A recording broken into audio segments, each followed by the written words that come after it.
অনেক জায়গায় সংখ্যালঘিষ্ঠ হলেও কিন্তু তারা উইনার হয়ে যায়, আবার অনেক জায়গায় সংখ্যাগরিষ্ঠ হলেও তারা কিন্তু জিততে পারে না। যেমন একটা উদাহরণ দিই, একটা কোম্পানিতে 20 জন স্টাফ ছিল, তার মধ্যে প্রতিদিন তাদেরকে বিকালে নাস্তা দেওয়া হতো, সিঙ্গারা, সমোসা, পুরি, 3টা আইটেম দেওয়া হতো।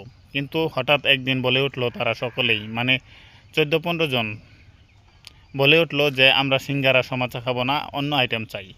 তার মধ্যে 7 জন ব্যক্তি ছিল যে না, আমরা সিঙ্গারা, সমোসাই খাবো। তারা একতাবদ্ধভাবে বলেছিল যে আমরা সিঙ্গারা, সমোসাই খাবো। তার মধ্যে তারপরে এই ঘটনা ঘটার পরে তাদের বস যে ছিল তিনি বলল যে তোমরা কে কী খাবা একটা কাগজে করে একটা ডিব্বার ভিতরে রেখে দাও।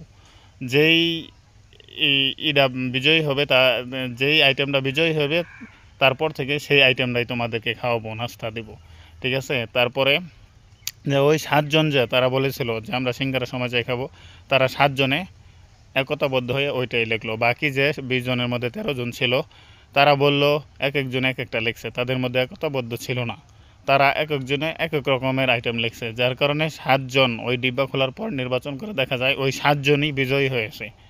অতএব যারা সংখ্যালঘু তারাও কিন্তু বিজয়ী হতে পারে যদি একতাবদ্ধ থাকে, আর যদি সংখ্যাগরিষ্ঠ থাকে তাহলেও কিন্তু বিজয়ী হওয়া সম্ভব না যদি তাদের মধ্যে একতাবদ্ধ না থাকে। আমাদের মূল কথা হলো আমাদের সকলকে একতাবদ্ধ হয়ে কাজ করতে হবে, তাহলে আমরা যে কোনো সফলতা অর্জন করতে পারবো। বিষয়টা আশা করি বুঝতে পেরেছেন। ধন্যবাদ।